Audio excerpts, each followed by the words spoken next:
اعوذ باللہ من الشیطان الرجیم بسم اللہ الرحمن الرحیم السلام علیکم ورحمۃ اللہ وبرکاتہ۔ آج کی ویڈیو میں حاضر ہیں اور رمضان المبارک کا بابرکت مہینہ شروع ہو چکا ہے۔ تمام دیکھنے سننے والوں کو رمضان الکریم کی بہت بہت مبارک، اور اللہ پاک ہمیں اس مہینے کی زیادہ سے زیادہ برکتیں حاصل کرنے کی توفیق عطا فرمائے۔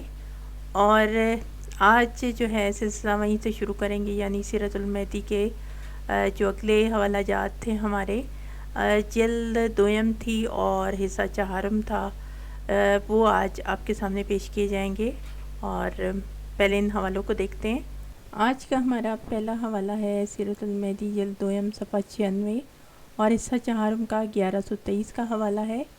یہاں پہ منشی ظفر احمد کپور تھلوی نے بذریعہ تحریر مجھ سے بیان کیا کہ منشی گوہر علی صاحب کپور تھلہ میں ڈاک خانے میں ملازم تھے۔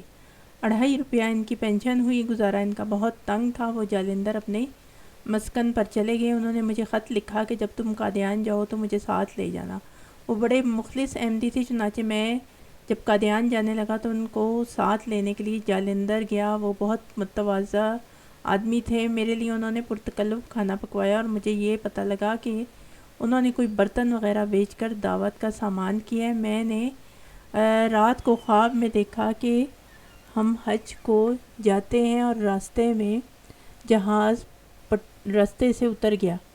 اگلے دن گاڑی میں سوار ہو کر جب ہم دونوں چلے تو مانا والا اسٹیشن پر گاڑی کا پہیہ پٹری سے اتر گیا۔ گاڑی اسی وقت کھڑی ہوگی، دیر بعد پہیہ سڑک پر چڑھایا گیا۔ کئی گھنٹے لگے، ہم قادیان پہنچ گئے۔ میں نے منشی گوہر علی صاحب کا ٹکٹ خود ہی خرید لیا۔ وہ اپنا کرایہ دینے پر اصرار کرنے لگے۔ میں نے کہا یہ آپ حضرت صاحب کی خدمت میں پیش کر دیں۔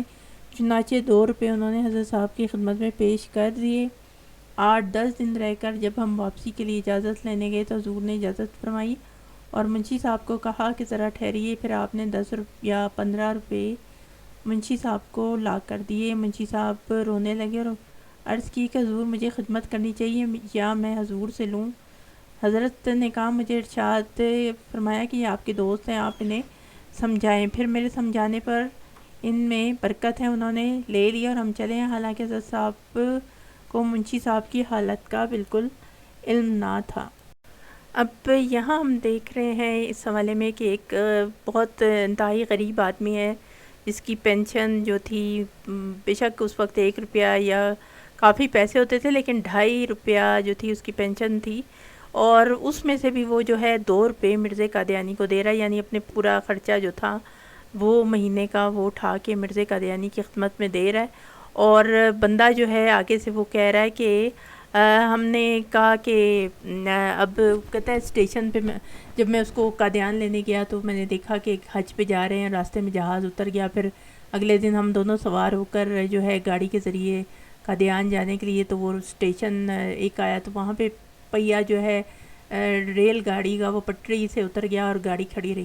اب یہ دیکھیں ظاہر کرتے ہیں کہ اب وہ ایک بندہ ہے کس قسم کے مرزے کے حالات تھے کہ لوگ جو ہیں اس کو اپنی خون پسینے کی کمائیاں پیش کر دیتے تھے اور یہ گھر بیٹھ کے آرام سے کھایا کرتا تھا، آرام سے اس کو جو ہے سارے پیسے آ جاتے تھے۔ آگے ایک حوالہ آئے گا، آپ دیکھیے گا کہ گھر بیٹھے جو ہیں وہ پیسے خود بخود آ رہے ہیں۔ کبھی اس نے کوئی خدمت نہیں کی، نہ اس نے کوئی محنت مزدوری کی، بلکہ لوگوں سے اسی طرح اکٹھا کر کر کے اس نے پیسے کھائے۔ اور یہ یہاں پہ بھی دیکھ لیں کہ اب وہ 2.5 روپے پینشن ہے اور 2 روپے جو ہے وہ اس کو دے رہا ہے بندہ۔ اور پھر انہوں نے جو چمچے چیلے تھے اس کو بتایا مرزا قادیانی کو، تو پھر اس نے کہا کہ اب جو ہے اب بتا دیا تو ذرا پتہ نہیں پھر اس نے دیے پیسے کہ نہیں۔ اب یہ تو ان کی بات ہے کہ وہ مرزا قادیانی نے جو ہے وہ پیسے لا کے اس کو 10-15 روپے دے دیے تھے۔ تو یہ جو ہے اب یہ جو منشی ہیں اسی کے آگے ایک حوالہ تھا کہ اس نے پونڈ جمع کیے، پیسے خریدے، یعنی پیسے جمع کیے اور پونڈ خرید کے، یعنی برطانوی کرنسی مرزا قادیانی کے مرنے کے بعد اس کے بیٹے کو پیش کی تھی۔ تو یہ سارے تو ان سے پیسے لیتے رہتے تھے اور کوئی شرم نہیں کرتے تھے۔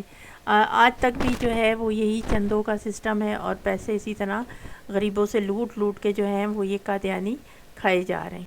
اب اگلا حوالہ اسی صفحہ نمبر 97 پہ سیرت المہدی جلد دویم حصہ 4 ان کے 1124 کا ہے۔ اور یہاں پہ بھی منشی ظفر احمد کپورتھلوی نے بذریعہ تحریر بیان کیا کہ ایک دفعہ جلسہ سالانہ کے موقع پر خرچ نہ رہا۔ ان دنوں جلسہ سالانہ کے لیے چندہ ہو کر نہیں جاتا تھا، حضرت صاحب نے اپنے پاس سے ہی صرف کرتے تھے۔ میر ناصر نواب صاحب نے آ کر عرض کی کہ رات کو مہمانوں کے لیے کوئی سامان نہیں ہے۔ آپ نے کہا کہ بیوی صاحبہ سے کوئی زیور لے کر جو کفالت کر سکے فروخت کر کے سامان کر لیں۔ چنانچہ زیور فروخت یا رہن رکھ کے میر صاحب روپیہ لے آئے اور مہمانوں کے لیے سامان بہم پہنچا دیا۔ 2 دن کے بعد پھر میر صاحب نے رات کے وقت میری موجودگی میں کہا کہ کل کے لیے کچھ نہیں، کہا کہ ہم نے برعایت ظاہری اسباب کے انتظام کر دیا تھا، اب ہمیں ضرورت نہیں، جس کے وہ مہمان ہے وہ خود کرے گا۔ اگلے دن 8 یا 9 بجے صبح جب چٹھی رساں آیا تو مرزا قادیانی نے میر صاحب کو اور مجھے بلایا۔ چٹھی رساں کے ہاتھ میں 10-15 کے قریب منی آرڈر ہوں گے جو مختلف جگہوں سے آئے ہوئے تھے، 100 50 کے۔ ان کے اوپر لکھا تھا کہ ہم حاضری سے معذور ہیں اور مہمانوں کے لیے صرف یہ روپے بھیجے جاتے ہیں۔ وہ آپ نے وصول فرما کر توکل پر تقریر کی اور بھی چند آدمی تھے جہاں آپ کی نشست تھی وہاں کا یہ ذکر ہے۔ فرمایا کہ جیسا ایک دنیا دار کو اپنے صندوق میں رکھے ہوئے روپوں پر بھروسہ ہوتا ہے، جب چاہوں گا نکال لوں گا، اس سے زیادہ ان لوگوں کو جو اللہ تعالیٰ پر توکل کرتے ہیں اللہ تعالیٰ پر یقین ہوتا ہے، اور ایسا ہی ہوتا ہے جب ضرورت پڑتی ہے فوراً بھیج دیا جاتا ہے۔ اب یہاں پہ دیکھیے اس حوالے میں مرزا قادیانی جو ہے وہ ایک اب کہتے ہیں کہ جب چندوں کے سسٹم نہیں تھے تو مرزا قادیانی کے پاس پیسہ نہیں تھا، حالانکہ خطوط جو مرزا قادیانی کی میں نے پڑھے اس کو مستقل جو ہیں وہ لوگ ہدیے بھیج رہے ہوتے تھے، وہ 50-60 یعنی اتنی ہی رقم جو تھی وہ اس وقت بڑی رقم ہوا کرتی تھی، جب 15-20 روپے میں گھر کا پورا جو مہینہ چلتا تھا تو 50-60 جو تھی وہ بڑی رقم ہوا کرتی تھی اور لوگ اس کو بھیجا کرتے تھے۔ اب یہاں پہ یہ جو بتا رہے ہیں نا کہ مرزا قادیانی جو تھا بڑا توکل پسند تھا، تو بیوی کا زیور یعنی بیوی کے زیور کوئی چھوٹا موٹا ہی تھا جو پتہ نہیں بیچا یا نہیں بیچا، تو 2 دن کا جی اس سے سامان پھر ہوا اور جلسے کے اوپر پھر جو ہے وہ 15 کے قریب کہتے ہیں منی آرڈر، اب 100-50 روپیہ اس زمانے میں اور 1500-1600 روپیہ یعنی اس طرح آیا ہوگا یا 1000 روپیہ آیا ہوگا مرزا قادیانی کو، تو وہ 1000 روپیہ آپ خود سوچیں کہ وہ کتنی بڑی رقم تھی، وہ بے انتہا بڑی رقم تھی آج کے دور کی۔ 1000 روپیہ اس زمانے کا جو بتا رہی ہوں کہ بن رہا ہے، تو یہ مرزا قادیانی جو تھا یہ سارے اس کے ناٹک ہوا کرتے تھے کہ خرچہ نہیں ہے، پیسہ نہیں ہے، وہ صرف لوگوں سے پیسے بٹورنے کے لیے جو بڑے بڑے سیٹ اور تاجر اور اس قسم کے لوگ اس نے پھنسائے ہوئے تھے، وہ پھر ان کے سامنے یہ جلسے میں بھی خاص کر یہ ڈرامے کیے جاتے تھے کہ یہاں پہ کچھ بھی نہیں ہے، تو پھر ان سے یہی کچھ کرا کے مرزا قادیانی نے جو ہے وہ چندے کا ایک سسٹم شروع کر دیا تھا اور لگوا دیا تھا ان سے باقاعدہ مہینہ، اور اس کے علاوہ بھی اس کو بہت پیسے ملا کرتے تھے، لنگر کے الگ پیسے ہوتے تھے اور چندے کے، اور اس کے علاوہ ہدیے اور چیزیں، تو یہ سارا جو تھا یہ مرزا قادیانی کا ایک ڈرامہ ہوتا تھا کہ نہیں تو مرزا قادیانی کی بیوی کے پاس جتنا زیور تھا، جتنے گھر کے اندر جو کچھ تھا، وہ سارا جو ہے وہ لگتا نہیں ہے کہ مرزا قادیانی جو ہے وہ بڑا کوئی غریب یا قناعت پسند آدمی تھا، وہ تو آیا ہی پیسے کمانے کے لیے تھا، تو پیسہ تو اس کی سب سے بڑی جو تھی